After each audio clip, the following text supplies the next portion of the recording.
people have real problems. Even secure couples, they have challenges. Everyone has challenges. That's life. And so it's just really cool though to see like how the two of you are navigating this situation as a couple and coming through it strong. Maybe it feels messy, but it's still strong. I can see that in the way you interact with each other. It's like this very beautiful, like, yeah, it was hard. Oh, I love you. Like that's the feeling that I get with the two of you. Like, oh man, this has been hard. I'm so sleep deprived. I'm so tired, but like, I still love you. Welcome to Spotlight on Secure, a place where we have candid conversations with securely attached people about their relationships. A place where you can learn what secure attachment is like in a relationship and learn ideas for how to make your own relationships more secure, with more safety, trust, and commitment, yet still fun and passionate. I'm here today with Brian and Meghan, a wonderful couple with a secure, functioning relationship. I think you're going to love them because aside from their delightful couple energy, they're really open about how they've been able to maintain a secure relationship despite having a child recently, which always comes with its own challenges. Brian is also a certified co-active coach who helps spiritual seekers find more meaning, energy, love, and trust in life. I hope you find this conversation as insightful as I did. I'm so excited today on Spotlight on Secure to have Brian and Meghan with us. Brian and Meghan are an amazing secure couple. I think you're going to learn a lot from. So, welcome to both of you. I'm very excited because you're the first couple that I've had on this series.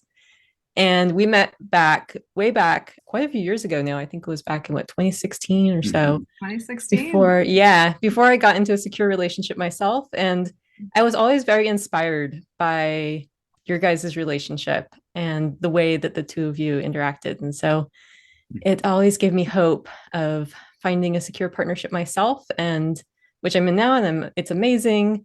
And so thank you. I'm excited for our audience to get to know you and get to hear what it's like for you, what two of you are doing to build a secure relationship with each other, and maybe gain some tips along the way. And yeah, just so excited to have you here. So thank you both. Thanks, Thank you, Kaylee, for having us. So I wonder if you could just share with our audience how the two of you met, like what sparked that attraction for the two of you in the first place? Like what was that thing that initial attraction that was like, wow, this is someone that I want to get to know? I mean, this is just before freshman year of college. We won't go into all the details, but the piece for me, Meghan was actually was pretty forward and outgoing. And I just so appreciated, you could almost tell that there was like an introvert hiding inside like an extrovert at the time, but her extroversion was just attractive and enjoyable. And we just started to play and banter and engage on what felt like more real topics right away. I think I was very much in a phase of like wanting to cut through the bullshit of small talk, and we were just meeting all these people in college. And so, so we got real really quick. Yeah. So it sounds like you found some things to really connect on. Like you found some things that you were both interested in, like beyond the small talk, and you were able to connect right away on those. Oh yeah, for sure. And I feel like Brian was like very quickly showed himself to be the kind of person who was just interested in so many things and was like really interesting and really social and really upbeat and up for anything. And it was just like, oh, like I just wanted to be around him. And doing things with him. And I want to just jump on that because I love that. I appreciate that. And the piece too is that Meghan also had this feeling that I feel like I get around some people where it's just like it feels safe. It feels much more safe to be myself, and I can be honest and be vulnerable. And I wasn't going to be judged, or there wasn't going to be as much like, I just wasn't concerned about who I was when I was around her. And that happened very quickly. I didn't know. Cool. Wow, very awesome. I love that the two of you are also learning things while you're doing this process. That's beautiful. And that's just, I mean, that also speaks to the fact that we're always learning, right? Like even when we've known our partner for how long, people are in marriages for decades. And one of the things that helps us grow and keep a healthy relationship is like we're constantly curious, we're constantly learning. And so it's beautiful. Even here, you can see it. So yeah, so creating a stable, secure relationship, that's something that, a lot of couples are striving for, right? But it can be pretty daunting for someone who struggles with trust issues or communication or like managing their emotions. So what do you think for the two of you has been the biggest factor in creating that sense of security and stability in your relationship? Yeah.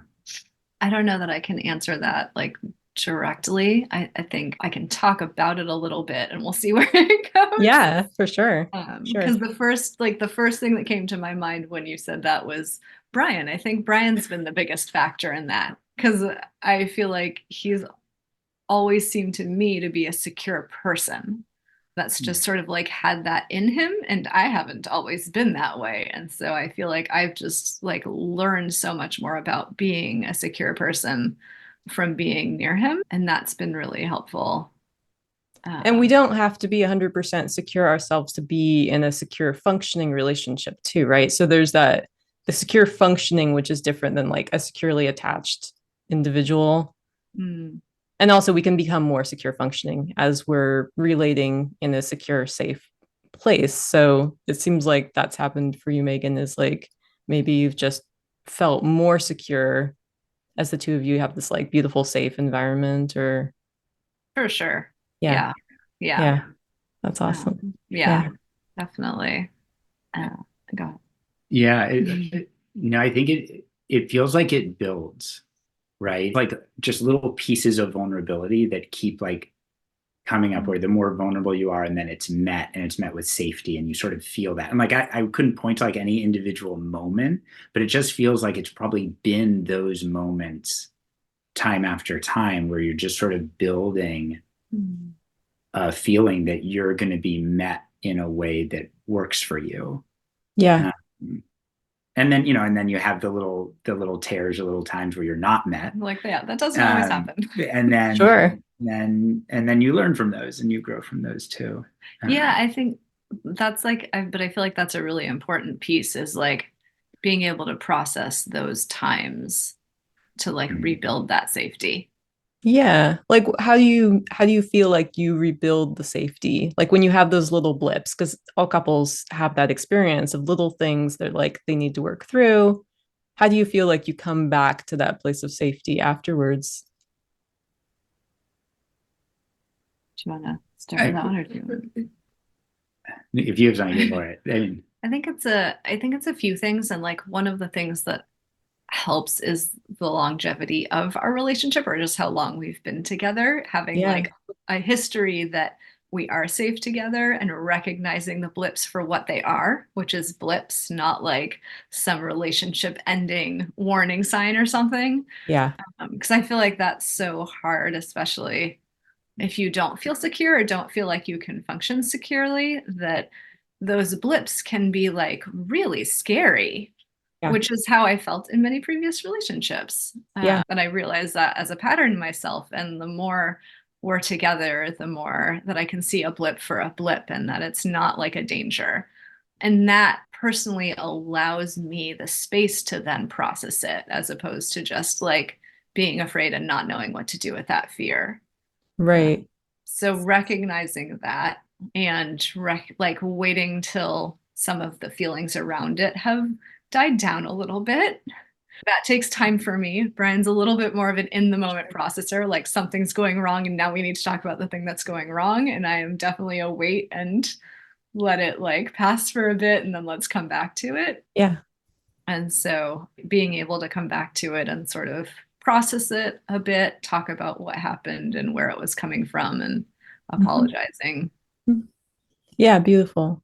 So Meghan, it sounds like what you're saying is like recognizing that these are little blips on the radar, that it's not like a huge concern, the relationship isn't ending. You have a lot of faith and a lot of trust in the stability and safety of the relationship. Is that right? Yeah. That's a great description, Kaylee, because like I feel like when I'm talking to people for the first time, but about real things in my life, it's really easy. And the thing I often say is that our relationship often feels like this rock, this really stable place. And other Yes. things in my life can be swirling and often are. And this feels like something that's always stable to come back to. Yeah. So I do feel that way. And so it does make the blips easier. But something has shifted for me personally. I don't know where this fits in necessarily with what we're talking about, but something has shifted as far as how I handled the blips. Like it feels like for a while, it felt like we needed to process, like we would spend a lot of time processing through things, and maybe we would give some space, but be a lot more processing of how we're feeling. And I feel like more and more, I'm more at a place of like something happens and I sort of just know my thought or my feeling is going to pass. Yeah. It just doesn't feel as necessary to dive into the processing. And I don't know if that's because it's been enough time, or if like maybe it could have been that way even early on, where we didn't need to do so much processing and I could have just sort of let things go. So I'm still working on that. But yeah, it feels like letting a blip be a blip.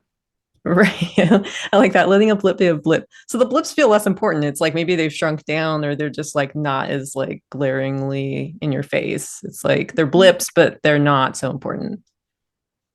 Or even if they are important, like depending on how important. But even, well, I mean, now, now we're into lots of parenting stuff and like how do we connect over like some difficult choices around parenting?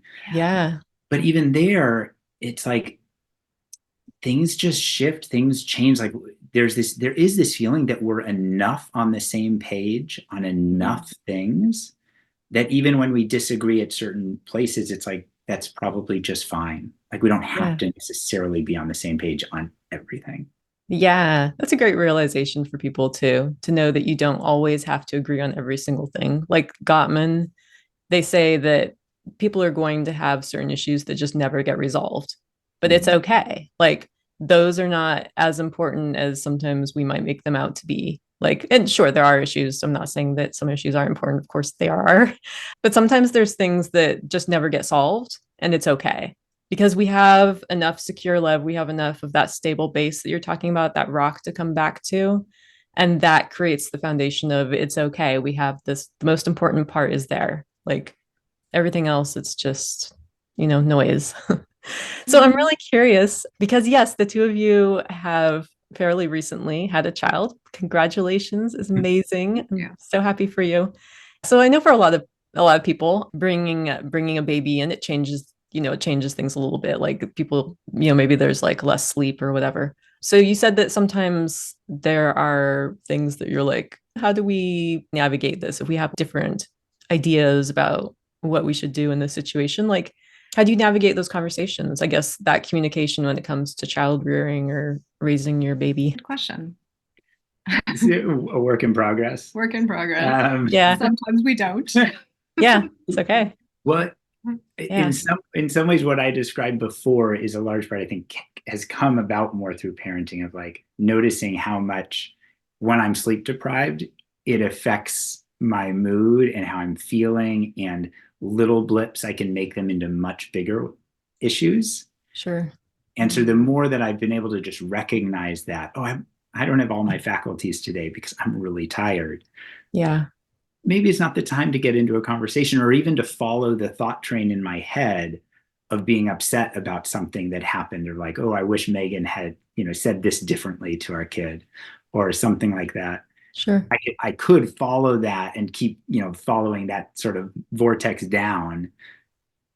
But if I have the wherewithal to sort of notice, like, I'm just not sleeping great, let's just let this go. And it's not, and maybe, eventually, sometimes we do talk about patterns in general of like, how do we want to parent, the sort of common and complicated parenting conversations of the type of parents we want to be and what we think is best for our daughter. Yeah.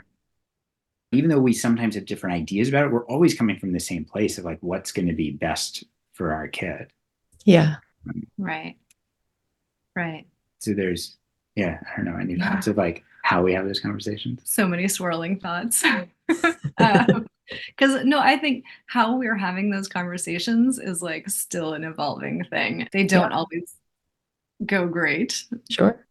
and it's real. don't always happen when they need to. And I think like coming back to just the secure relationship, I just 100% understand why babies don't fix people. Like, Yeah. like it's not going to bring you together. Yeah, their whole layer of challenges, aren't they? And I know like some people say that the things that bring up people's attachment stuff in life, like one of the biggest ones is having a child. And so bringing a child into a relationship, even a secure functioning relationship, it's like, okay, here's like this is like grad school. We're not in undergrad anymore. Like this is some serious work and being on your game, and we're going to screw up and it's okay. Again, just coming back to that secure base. And it kind of seems like the way that the two of you are approaching it is, again, like, yes, we're going to disagree, but the most important thing is that we both want what's best for our child. In a way, it reminds me of your relationship. Like, yeah, we're going to disagree, but we both want what's best for the relationship. Does that resonate? Yeah, for sure. Yeah. So it's a very secure way of navigating, I would say, is like, yeah, there's going to be stuff. There's going to be things that come up, but keeping that secure base. Yeah. And in the way that it just came to me or the words that came to me is like our come from, right? Like it's our come from is like, we want what's best for her. We want to raise, yeah. Again, it's sort of its big picture and little picture. It's like the big agenda for her, for our daughter, is we're very much, I think, on the same page of the type of person we want to raise. For sure. But then it's all the little things of like, well, how do we get there? Is it this way or do we do it this way? Or Yeah. And we're not always on the same page about those things. Right. Yeah. Sure. But yeah, it's okay. And in part, it's okay because we just don't have time and space for all the conversations to get on the same page about everything. Right. We just can't process as much. You have a deadline. Yeah. It might be like a poopy diaper. And needs to be rocked. Yeah, exactly. In the middle of whatever conversation you're having. And maybe you won't get back to it for a month. Yeah. If you get back to it at all, if you can even remember what you were talking about. So there's like, either you can continue to spiral downward with all the little things that happen, or you like learn to let a lot of it go. Because reaching a point of real satisfaction with things like requires more energy than either of us have most of the time. And it also allows us to focus on, okay, there are certain things coming up that we need to make a decision about, like where she's going to preschool and, in what that type of environment we want to put her in and those types of things. And it's like, oh, we need to have those bigger conversations to some satisfactory end, both of us. A lot of other little things, like by the time we're done processing it, she has grown out of whatever thing is that's coming up for us that we want to talk about. Right. So it's just a lot of letting that go and realizing, like Brian was saying, letting go of when I don't say the thing that he would have wanted me to say or something like that. Like, I think there's a number that occurs for both of us, probably multiple times a day.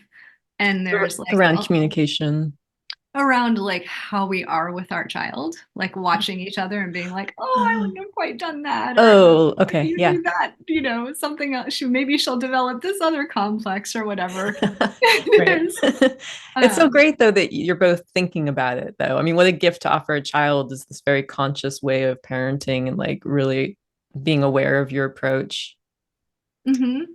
Yeah, I think we definitely have that. And we have just a lot of grace around it, of realizing like we're both going to have these influences on her, for better or for worse, and she's going to become a person in this world. She already is a person in this world, but she's going to continue absorbing and developing, and we're going to have the influence we have, and sort of letting go of the moment by moment responsibility around that, because it's too big if we don't let go of it, and don't let go of it for ourselves and each other. Yeah. So there's the communication with each other piece, and then there's the kind of actions and maybe communication with her. I mean, communication is super important for a solid relationship, right? It's something that a lot of people struggle with.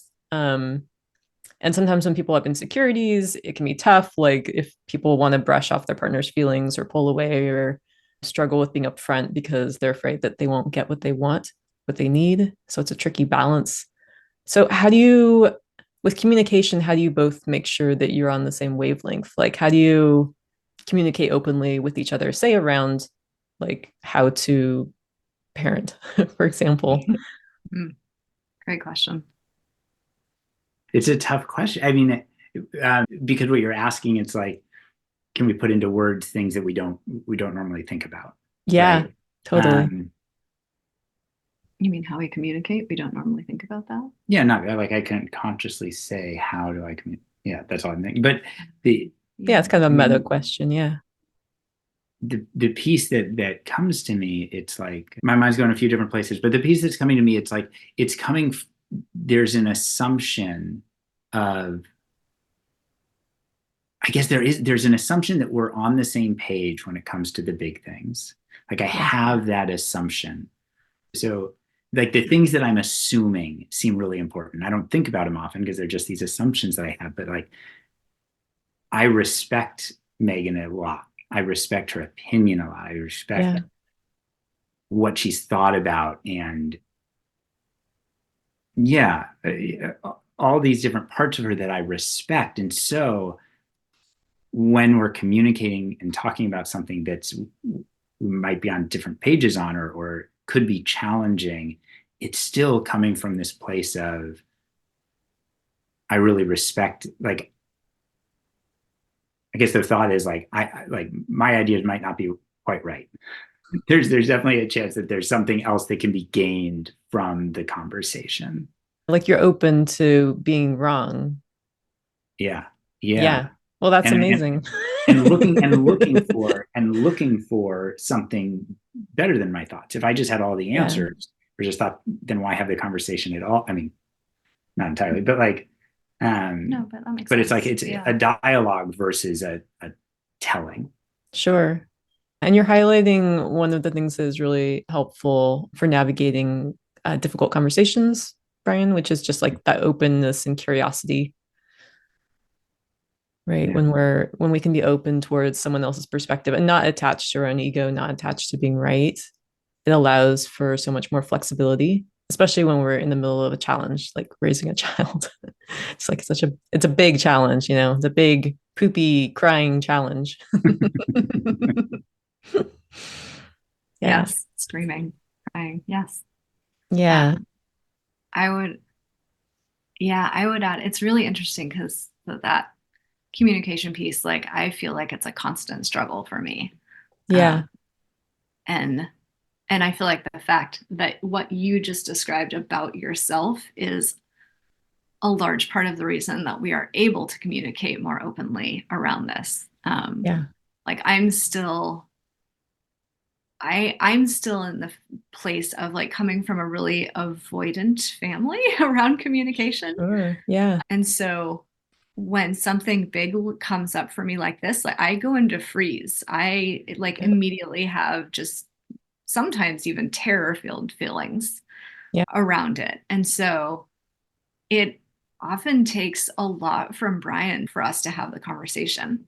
That I'm safe, remind me that it's okay having this conversation, that it's actually better to have it than not have it. Like all of those pieces that have come up, and that like helps me. And even then, a lot of the times the conversations that are really serious are like stilted for me. Like I'll get out a few words at a time and then my brain goes into brain fog and then a little bit more will come out. And so you know, it's really and and I know a lot of people watching this can relate to the challenge of, you know, conflict and having a background with people who, you know, maybe didn't encourage open conversations during conflict. I know I myself can relate to that a lot, Meghan.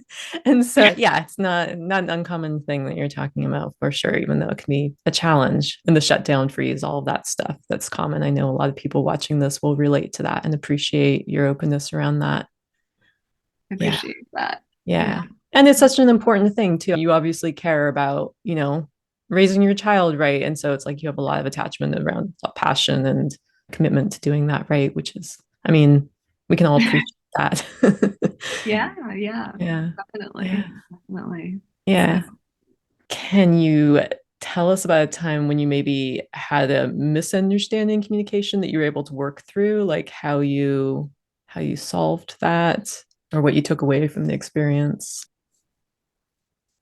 Or we can come back to that question, actually. Why don't we come back to that question? No. I mean, I have to think through it. Specific examples. Do you have something that comes to mind? No, I rely on you for these things. A time when we miscommunicated on something. Yeah, let's come back to that. Yeah, let's come back to that one. How do you handle, how some couples, they like to do everything together. Some like to have their own interests, and I know it's a little bit different right now because of your daughter. Let's actually go back before you became parents. How did you navigate the individuality versus togetherness aspect of your relationship? Like, did you both like to do all the things together? Did you both have your own interests? Like, I'm chuckling because I think we definitely fall more on the together side of the scale. Yeah. Oh, yes. I don't know how much this has to do with, us as a couple specifically, but like, has to do with a lot of different complex things. But we're very, we spend a lot of time together. Mm-hmm. Yeah. Like even when we met, we were doing something together, sort of. Yeah. But that's right. But we, and then we sort of take on, there are still certain things that we do separately. Mm-hmm. For sure. And we're working on building like more of those in, I mean, our personal lives. But but it was like, I'll put it this way. We currently have a dog who has serious separation anxiety. And it was a big I remember step. that. Yeah, it was a big step for us to realize, oh, right now in this time in our life, we can't go grocery shopping together because our dog can't come in and one of us has to be with the dog and whatnot. And that was like a big shift. Like we felt that even that level of separation. Like how many people intentionally grocery shop together, even in a relationship? And now, of course, we don't have time for that most of the time. Or we is do the dog more able to manage your absences now, or is the dog still kind of separation challenged? It's getting better, little bit by little bit. It'll be great when your daughter's old enough, the dog and the daughter can keep each other company. Right. Once they both get to that point, maybe. Yes. What do the two of you do that's relaxing now, if you have time to relax at all now? Like, is there any particular things that you do together that you can kind of relax and unwind? I know that it's really, really busy having a small child. I mean, when we get a chance, we like going hiking together and biking together and at our own pace. Yeah. Just moving our bodies at the paces that we like. Yeah. That's more occasional that we get to do stuff like that just together, just the two of us. We're getting a little more space at night now. We did not have a magical sleeper of a child. And so our evenings can still be pretty full, but it's been getting a little better. And how old is she now? Almost 3. Okay. So we're trying to get into the habit of having one evening a week where we just are together and focus on each other and don't not television, not books. Wow. Things like that. Just together and connecting together. Beautiful. That's a really beautiful practice. Even with a newborn, that's impressive that you're managing to do that. Oh no, last week was the first week. Okay. This week turns it into a pattern. Yay. But we've introduced it a couple times in the past and we're trying. Stops and starts. It's great. Yeah. But reading and movies are often the evening thing.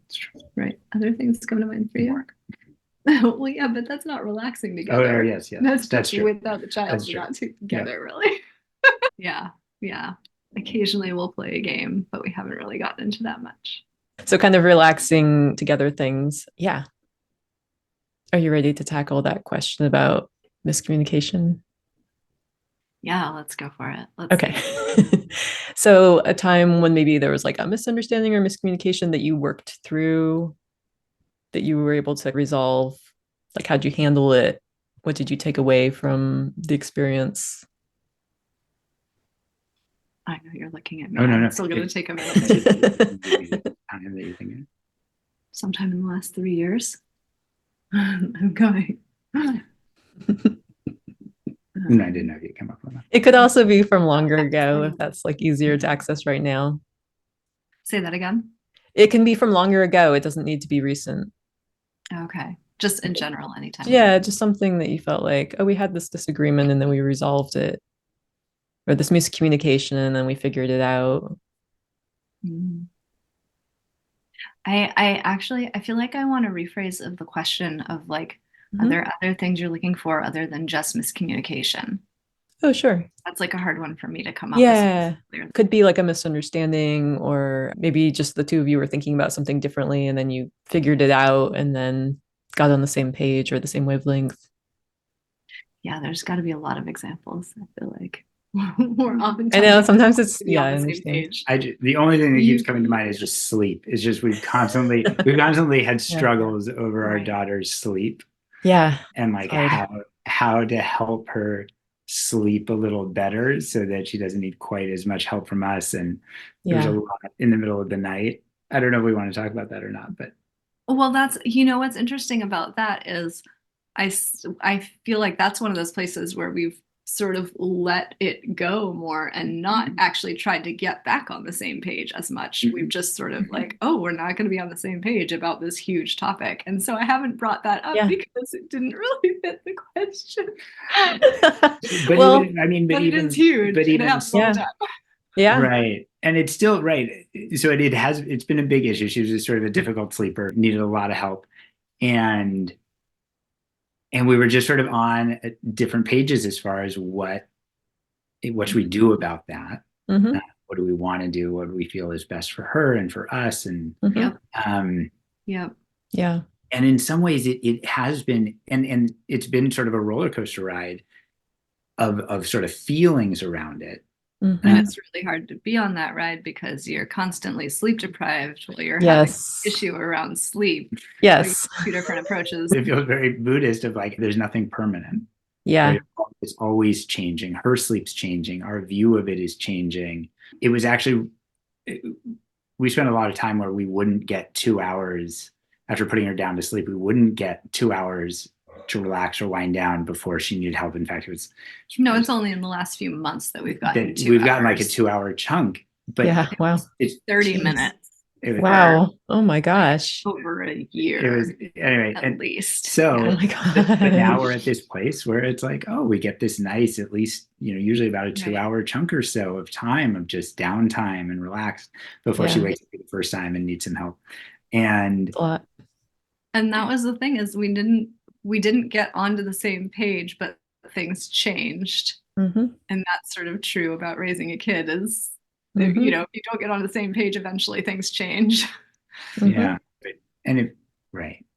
And in the end, I mean, all the pieces that we talked about at the beginning of this conversation of like the trust and the connection and all of that, I feel like it's still there. It's still like, it just, Yeah. I mean, so I can go into a little more detail around like one piece of it, because when she was much younger, we were in this place of she would only nap on one of us while we were bouncing. That's complicated. For that period. And I was in better shape than I am now, to be honest. Sure. Yeah. Much more fit. That makes sense. And I was in a camp of not necessarily enjoying that. I would have loved for her to be able to sleep in another way, but like not willing to affect her negatively emotionally to get her to sleep in a different way. I wasn't willing to go through that. And I wasn't really willing, like I didn't want to be around for it. I didn't want to hear her cry when she was under a year old when we started that. And so I was in a place where I was like, I can't emotionally be with the changes that Brian really wanted to make, and he could. And I think I can't remember when it was. There was some point where got okay enough with him trying something and I would just be out of the house for part of it. Like, I think there was a period of time where I would leave the house anytime you took a nap or anything like that. And you did. And he agreed to do this like very, very gradual process of helping her sleep without bouncing and whatnot. And I didn't have to hear her cry, which was fun. And and like we got through it, and it's such a distant memory now. Wow. I mean, that's a very creative solution too. Yeah. And it reminded me a tiny bit of NVC, because it's like getting your needs out on the table. It's like finding out exactly what, because oftentimes we don't know it until we feel the emotions, or we feel like some pieces, but it's like finding, well, what is the need? And then we can get to when we really understand that, we can get to tactics, or understand, well, what can we do about that? And still meet the needs. Very cool. I mean, it's very creative. Like, you came up with a creative problem together. That's a creative solution together. That's one of I think the hallmarks of a secure relationship, is that ability to collaborate, right? Because we can get caught in compromise, or caught in sacrifice, or not getting our needs met, going back to the needs thing. And so that collaboration, and Meghan having enough trust in Brian that he would, manage the situation, you could kind of take a break, a much needed break, to give yourself some rest and rejuvenation. Like, it speaks a lot to the trust and that secure base that you both have, that foundation. So even though you're both navigating this very difficult graduate level aspect of relationship, baby rearing, that you're doing it in this way that's still supporting the relationship, even on those days when it's oh my God, I'm just totally sleep deprived. Go ahead. I was just gonna say, I'm sure it feels hard, but I imagine a lot of the people watching this who are parents are going, oh yeah, it would have been worse, that they've probably experienced things that are, even harder than that. I'm sure. So it can be, having that secure base can be very helpful in navigating those situations. Yeah. And I just want to add, because thinking about this example, that the navigating this isn't we're not sitting there calmly having a conversation. These weren't level-headed conversations. I feel like there's often this, I watch, how people communicate, or have them explain how they communicated. And I'm like, wait, but that's not my experience. We're deep in it. We're sleep deprived. We feel like absolute shit, to be honest. And we're still trying to figure something out together. And it's really hard. It's not like we're sitting there going, okay, so how shall we solve this one? Both of us are tired. It's more like, well, what do you want to do about it? Well, I don't want to do that. It's emotional, and it's tough, and we're giving each other looks through it all. And I think that's in part why the secure base is so important. We're not in trust in the moment. We're just, it's emotional. One of us or both of us are crying, and and we're hashing it out. And the trust is okay, that was the best we could do at communicating at that time. We're still okay as a couple. And we're still gonna get through this, even if it sounded ugly for a little while. Right. Yeah. It sounds like it's very raw and very real, but underlying that, it's you can be really mad at somebody and still know that you love them. Right. Sure. And so some people really struggle with that. And I think that's one of the things that, that we're highlighting here is you can have really strong emotion, and you can be oh my God, you're in the middle of the weeds. It's really rough, but I still love you. It's okay. Oh, this sucks. Oh my God, I'm so pissed off. I'm so sleep deprived. I still love you. Yeah. For sure. Yeah. And I just want to say, I really appreciate this conversation, because it's so real. And I think sometimes people can get this sense of oh, if I only had this sort of miracle, unicorn fairy image of secure attachment, my life would be perfect. People have this kind of idea, and people have real problems. Even secure couples, they have challenges. Everyone has challenges. That's life. And so it's just really cool though to see how the two of you are navigating this situation as a couple and coming through it strong. Maybe it feels messy, but it's still strong. I can see that in the way you interact with each other. It's like this very beautiful, like, yeah, it was hard. Oh, I love you. Like that's the feeling that I get with the two of you. Like, oh man, this has been hard. I'm so sleep deprived. I'm so tired, but like, I still love you. Like, yeah. Yeah. Mm-hmm. Yeah. Very accurate. Yeah. The hard and the love. Yeah.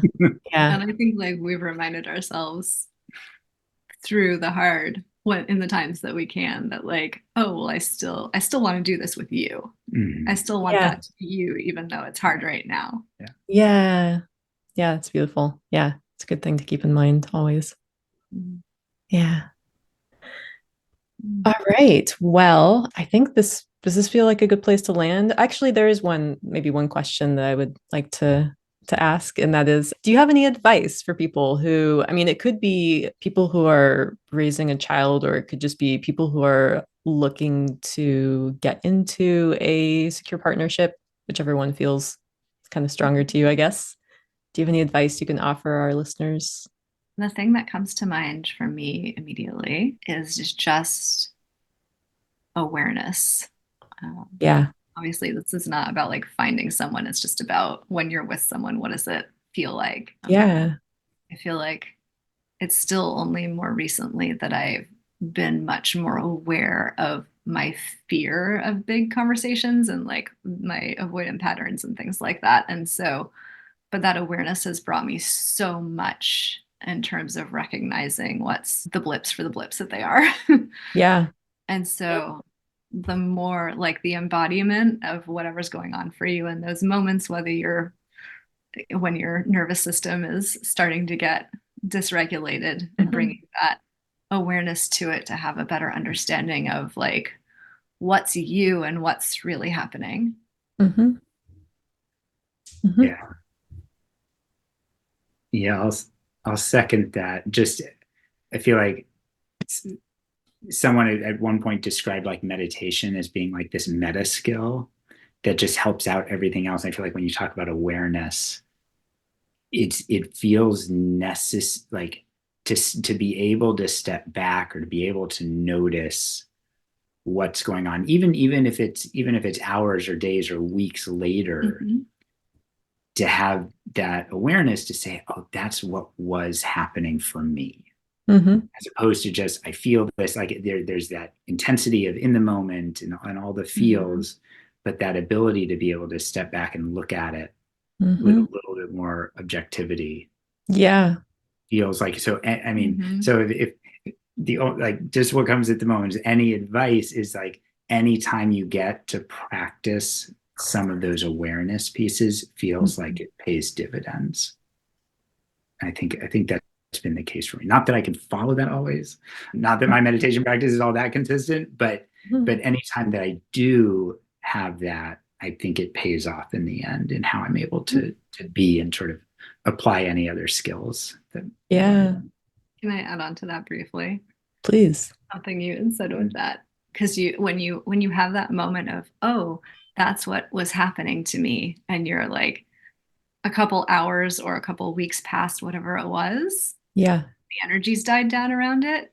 I feel like that's where we have some of our sweetest conversations about who we are and how we've realized that with each other. Is like going back and then having the conversation of, when that happened back then, I figured out what I was going through. Yeah, like that's nice sort of piece. the sweet way that we're able to be vulnerable with each other and support each other's growth. Yeah, that's really cool. So not just having the awareness in yourself, like a person sitting on a mountain meditating, but like coming together and being like, oh, I just realized that's what was going on for me, and that's why I got upset. Or that's really cool. Yeah. Well, thank you both so much. This has been wonderful. I think our listeners are going to get a lot from this conversation, and I really appreciate you both taking the time out of your very busy schedule raising a baby to come and have this chat with me. And it's great to see both of you. So thank you again. If you enjoyed this interview and you would like to learn more about Brian's coaching, he works with spiritual seekers who are searching for more meaning and those who want to move through their day with more energy, love, and trust in life. He's a certified coactive coach, and his purpose is to be the warm and joyful embrace that gives others permission to reveal their divinity. And as always, if you got something out of this interview, please click like and subscribe to be notified of new content. Or forward this interview onto a friend because you never know who you're going to help. This is Kaylee Larkin, wishing you a beautiful relational journey.